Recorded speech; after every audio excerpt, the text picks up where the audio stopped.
वो लोग, उन लोगों की लगातार मौत से चाइना भी परेशान था, तो वो भी चाहता है कि वहाँ पे स्मूथ रास्ता निकले। और इस वजह से बलूचिस्तान के लोगों से, जो फ्रीडम फाइटर्स हैं वहाँ के, उनसे पाकिस्तान बहुत बुरी तरह चिढ़ा हुआ है।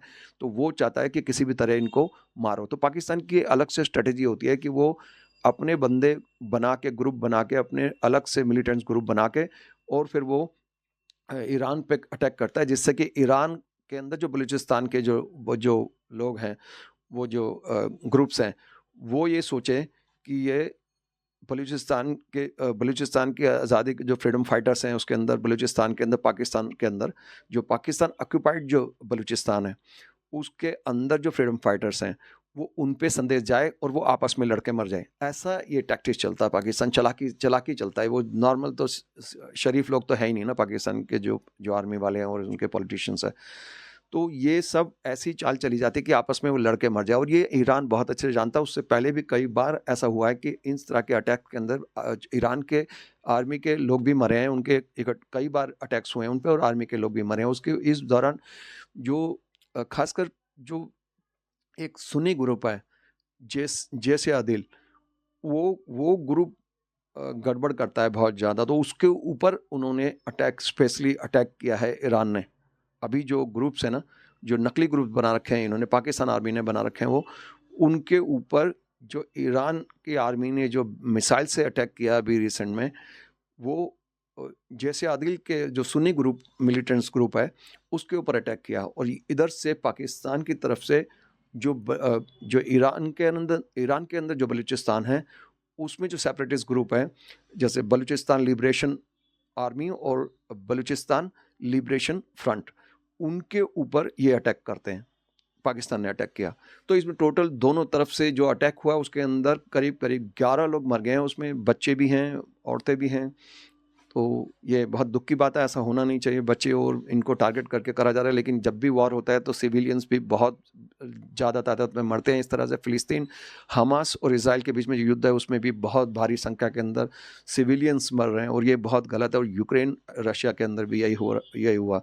बहुत लोग मरे, बेचारे आम जनता मर जाती है। वो बड़े बड़े गोले फेंकेंगे, मिसाइल फेंकेंगे, किसी न किसी पे तो लगेंगे। अब मैं बात कर रहा था कि ईरान ने आखिर सीरिया पे क्यों मारा, सीरिया पे मिसाइल मारी एक साथ में। इस पे भी पाकिस्तान पे अटैक किया, 3 कंट्रीज़ के ऊपर अटैक किया उसने। और उसमें इराक में जो अ, कुर्दिश हैं, कुर्दिश जो एरिया, कुर्दिस्तान जिसको बोलते हैं, वो ऑटोनोमस एरिया है इराक के अंदर, उसके ऊपर भी उन्होंने अटैक किया। क्योंकि वो, और दूसरा सीरिया के अंदर, वहाँ पे कहाँ पे अटैक किया उसने मिसाइल का, वो सीरिया में सब जानते हैं कि हमास जो है, हमास ग्रुप है, वो ईरान से सपोर्टेड है। और सीरिया के अंदर यूएस के स्पाई नेटवर्क है, यूएस का स्पाई नेटवर्क है, उसके ऊपर अटैक किया। और इराक में भी जो स्पाई नेटवर्क है उनका, जो कुर्दिश लोग हैं जो कि इस्तेमाल करे जा रहे हैं यूएस के द्वारा, वो उनके ऊपर अटैक किया basically. As as such Syria से उनको दिक्कत नहीं है। मेन दिक्कत है वो उन स्पाई जो सेंटर्स हैं उनके, जो एरियाज हैं जहाँ पे वो जासूसी करी जाती है यूएस के लिए, उन सेंटर्स के ऊपर, इंटेलिजेंस सेंटर्स कह सकते हैं, उनके इंटेलिजेंस जो bureau kind of, they send all the details, जो पूरी इंफॉर्मेशन है वहाँ की, वो वहाँ से लीक होती है। तो सीरिया में उन जगहों पे अटैक किया उन्होंने, ईरान ने मिसाइल से, और कुर्दिस्तान के अंदर अटैक किया। अब इसके अलावा जो पूरे डिफेंस एक्सपर्ट्स हैं पूरी दुनिया के, वो इस बात के ऊपर डिबेट है कि आखिर ईरान ने ये अचानक 3 जगहों पे अटैक क्यों किया। इसके बारे में काफ़ी सारे अलग-अलग पॉइंट ऑफ व्यू हैं। उसमें एक तरफ ये कहा जा रहा है कि जो ईरान का यूएस के साथ जो टेंशन है बहुत लंबे समय से चला आ रहा है, और उसके पे क्योंकि उसकी न्यूक्लियर कैपेबिलिटीज़ जो हैं, ईरान की न्यूक्लियर कैपेबिलिटीज़ को रोकने के लिए यूएस एंड अलाइज ने बहुत समय से प्रेशर डाला हुआ है। उसके काफ़ी सारे वो जो न्यूक्लियर प्रोग्राम है उसको बंद करने की कोशिश करी, उनको रोकने की कोशिश करी, बहुत सारे प्रतिबंध लगाए, इकोनॉमिक भी और आर्थिक, काफ़ी सारे उसके ऊपर रेस्ट्रिक्शंस लगाए, प्रतिबंध लगाए यूएस एंड अलाइज ने। और उस वजह से ईरान बहुत परेशान और बौखलाया हुआ। लेकिन उसने फिर उसके बाद धीरे-धीरे आज की डेट पे अगर हम देखा जाए तो उन्होंने ईरान ने ऐसी टेक्नोलॉजी विकसित की है डिफेंस के अंदर खासकर। वो बहुत दुनिया के बेहतरीन ड्रोन सिस्टम बना रहा है, और वो ड्रोन्स इतने अच्छे हैं कि जो यूक्रेन और रशिया के वॉर में भी इस्तेमाल करे गए थे। जो रशिया के पास जब ख़त्म हो रहे थे जो वेपन्स वगैरह, तो उन्होंने ड्रोन खरीदे थे इनसे, ईरान से, और उस वजह से एक ग्लोबली जो एक डिफेंस की जो मार्केट है, डिफेंस वेपन्स की जो मार्केट है, उसमें ईरान का नाम काफ़ी ऊपर उठ के आया कि भैया इनके ड्रोन्स बहुत अच्छे हैं, वॉर के अंदर काम आते हैं, बहुत अच्छे। तो उस वजह से इनकी मार्केट के अंदर काफ़ी ऊपर पहुंच गया इनकी रैंक, ईरान की। तो एक मकसद ये भी है कि अपने डिफेंस वेपन्स को बेचने के लिए एक शो ऑफ करना था। दूसरा, यूएस के जो स्पाइस हैं और उन सेंटर पे बॉम्ब मारने का मतलब था, कुर्दिस्तान पे और सीरिया के जो स्पाई जो सेंटर्स है, इंटेलिजेंस सेंटर्स है यूएस के, उन पे बॉम्ब मारने का मतलब था कि यूएस को एक तरह की वार्निंग देना, धमकी देना कि भैया तुम अपने कंट्रोल में रहो, और हमसे पंगा लोगे तो हम भी कर सकते हैं बहुत कुछ। एक तरह का ये एक शो ऑफ था।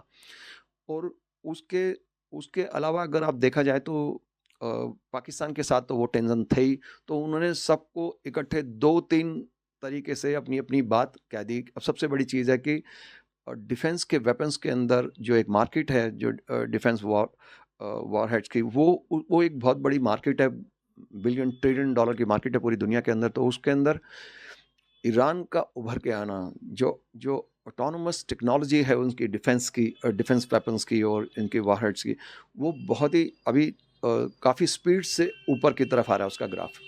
और ये यूएस एनालाइज पसंद नहीं करते हैं, क्योंकि पूरी दुनिया में कहा जाता है कि यूएस और उसके मित्र देश हैं, वो सब के सब पूरी दुनिया में लड़ाई झगड़ा, कन्फ्लिक्ट क्रिएट करते हैं। कन्फ्लिक्ट क्रिएट करके वो वॉर करते हैं, वो अटैक करते हैं लोगों पे, ज़बरदस्ती देशों को भिड़ाते हैं। उनका मेन जो निशाना होता है वो तेल वगैरह और पैसा ही होता है। बेसिकली लड़ा के अपने वेपन्स बेचने होते हैं पूरी दुनिया के अंदर, और लड़ाई करवाते रहते हैं। ये तमाम एक्सपर्ट्स जो सोशल एक्सपर्ट्स कह सकते हैं, डिफेंस तो नहीं, अब डिफेंस वाले तो वो भी बोल सकते हैं, लेकिन वो अलग चीज़ है, वो डिफेंस के एनालिस्ट होते हैं। तो ये सब पूरा का पूरा गेम है जिसके अंदर ईरान जो अपनी एक दिखाने के लिए, ताकत दिखाने के लिए, बेसिकली जो उसके जो उसका जो खासकर एक मिसाइल है खैबर शेकान, वो इतना अच्छा है कि उसकी मैं रेंज क्या बताऊँ आपको, वो करीब करीब 4.5 किलो के करीब का है वो, और वो 1450 किलोमीटर 900 माइल्स तक अटैक कर सकता है। वो ऑलमोस्ट उसने इज़राइल तक कवर कर सकता है उसको, जो जो उसके मिसाइल से, नया मिसाइल सिस्टम है उसका, और बहुत ही अच्छा है। वो एक ट्रक से ही लॉन्च करा जा सकता है, ट्रक, कोई भी ट्रक खड़ा करो, लॉन्च कर दो, धूम। अब वो कहाँ तक पहुँचेगा सोचो कि करीब करीब मतलब 1450 मतलब करीब करीब 1500 किलोमीटर दूर तक, 900 माइल्स तक वो अटैक कर सकता है वहाँ पे खड़ा खड़ा, एक ट्रक पे ही लगा के। अब सोचो कितना पावरफुल होगा। और उसका जो पूरा का पूरा 4.5 इंच के करीब का उसका वो है, अ, अ, पूरा जो 80 सेंटीमीटर इंटू 4.5 इंच। तो वो पूरा का पूरा जो मिसाइल है, वो एक ट्रक से ही लॉन्च करके किसी भी देश के ऊपर मारा जा सकता है। और उसमें ज़्यादातर इज़राइल से लेके पूरा रेड सी कवर करता है, इज़राइल तक कवर करता है, और दूसरा वो ईस्ट यूरोप तक कवर करता है, उसका रेंज जो है। और उसके अलावा जो साउथ एशिया है वो भी कवर करता है काफ़ी हद तक, और पाकिस्तान तक तो करता है वो कंप्लीट। हाँ, उन्होंने ये नहीं बोला कि इंडिया भी कवर होता है, हो तो इंडिया भी जाएगा कि ईरान वहाँ से लेगा। अगर वो इज़राइल तक जा सकता है तो इधर भी आ ही सकता है थोड़ा बहुत, लेकिन वो इंडिया और ईरान की बहुत पुरानी दोस्ती है, उनको इतना कोई ऐसा आपस के अंदर दिक्कत नहीं है।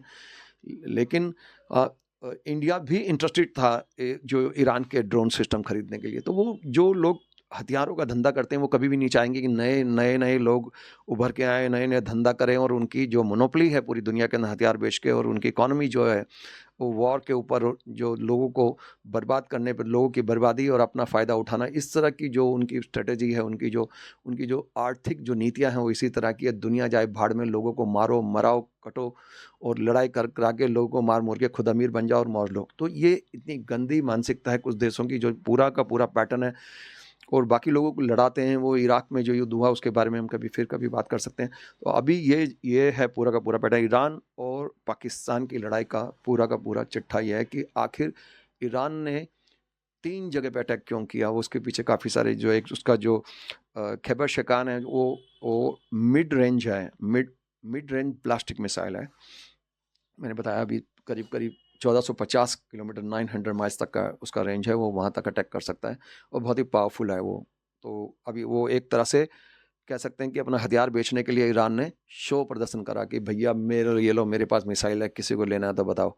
समझ रहे हैं बात आपको? तो इसमें सब उतर चुके हैं और फिर गांधी का देश, हमारा देश जो पहले शांति की बातें करता था, आज हमारा देश भी, हमारी सरकार है नई, वो भी हथियार बनाने की तरफ जा रही है। तो अब इसको अच्छा कहो बुरा कहो, आप सोचो कि क्या है पूरी दुनिया के अंदर। लेकिन हाँ, एक तरफ ये बहुत ही खतरनाक स्थिति है ऑलरेडी, जहाँ पे यूक्रेन रशिया की लड़ाई का कितने समय से लड़ाई चल रही है, और दूसरी तरफ फिर वो फिलिस्तीन इसराइल का एक वॉर फ्रंट खुला हुआ है। तीसरा चाइना और ताइवान का already hitting up, and at the same time Maldives और इंडिया का भी टेंशन शुरू, और उधर ईरान पाकिस्तान का शुरू हो गया। आप देखिए कि पूरा का पूरा इस सारा का सारा कहीं इस साल मिड 2024 या फिर एंड ऑफ 24 में, या फिर अगले साल तक, क्या पॉसिबिलिटी है कि अगर ऐसे ही ऊट खोपड़ी और हथियारों की होड़ और इधर उधर एक दूसरे को उल्टा सीधा बोल बोल के सब कुछ अगर माहौल बिगड़ता गया, तो क्या ये वर्ल्ड वार की शेप ले सकता है 2025 के अंदर? सो लेट्स सी क्या होता है। तब तक हम यही चाहेंगे कि दुनिया के लोग सुरक्षित रहें, अच्छे से रहें, खुश रहें। Thanks for watching.